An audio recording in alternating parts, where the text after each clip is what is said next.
previous episode about Lisbon, I gave you an overview of the city and introduced you to some of its major attractions. Now, I want to use this video to give you a few recommendations of things to do in Lisbon that are more off the beaten track.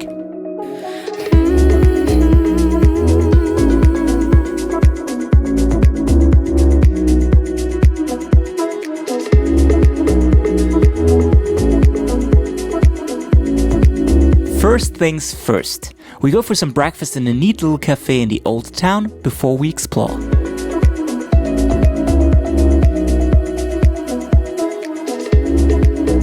With our energy levels fueled up, we head over to Bairro Alto to meet our guide for a street art tour. On this 3-hour lasting small group tour, you get to see graffiti and urban art from large-scale installations to street sculptures from popular street artists. During my time in Lisbon, this tour led by João was one of the best tours I got to enjoy, as I got to learn about the history of Lisbon as well as the political and social issues which were expressed through the art pieces. Altogether, it's a highly recommendable tour that takes you away from the busy hotspots and shows you a side of the city's culture you won't see elsewhere.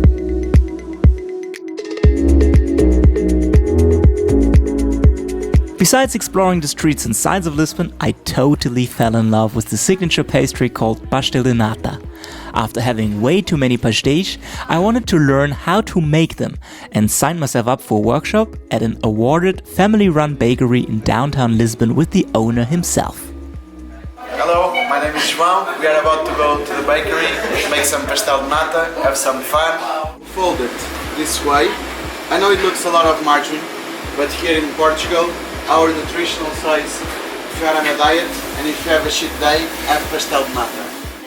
In this 2-hour lasting workshop, I got to learn how to make the irresistible custard tarts from scratch, including the special technique to create the unique shape this pastry is famous for. The result was truly delicious, and João even shared the family recipe with us. So now, every time I miss being in Portugal, I can bake some pastéis de nata myself. To work off the calories gained on the last experience, I recommend heading to the east side of town to go for a walk along the river at the Parque das Nações. This district was laid out in 1998 as the site of the Lisbon World Exposition. Following the expo, the area was transformed into a modern commercial and residential district featuring a cable car, a brand new marina and some cool architecture.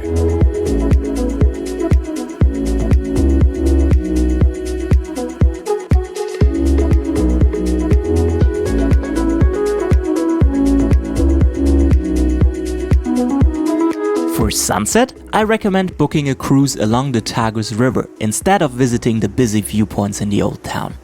This way, you pass by all the famous monuments in style, you avoid the crowds, and you get some unique photo opportunities.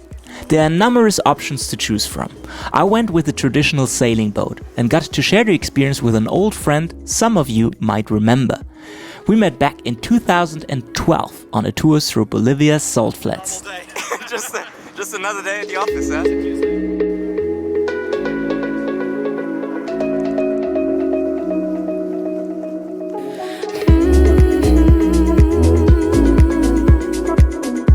Another way to get a different perspective of Lisbon's city center is to head over to the other side of the Tagus River.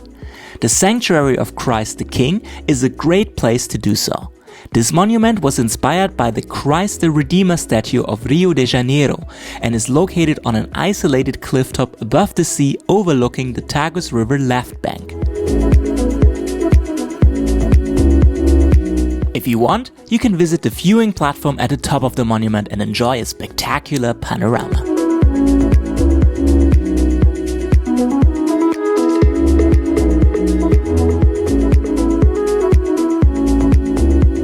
There are many more alternative things to do in the area of Lisbon. Therefore, I decided to split them up in 2 videos. So, in the next episode, I'll introduce you to Cascais, which is just a 30-minute drive from central Lisbon and awaits with a number of impressive sights as well as some great spots for surfing. Please, don't forget to subscribe to this channel for new travel videos and make sure to check out the related travel guide on my website, where you can find all the mentioned tours and many more personal recommendations for restaurants, cafes and sites. Thanks for watching.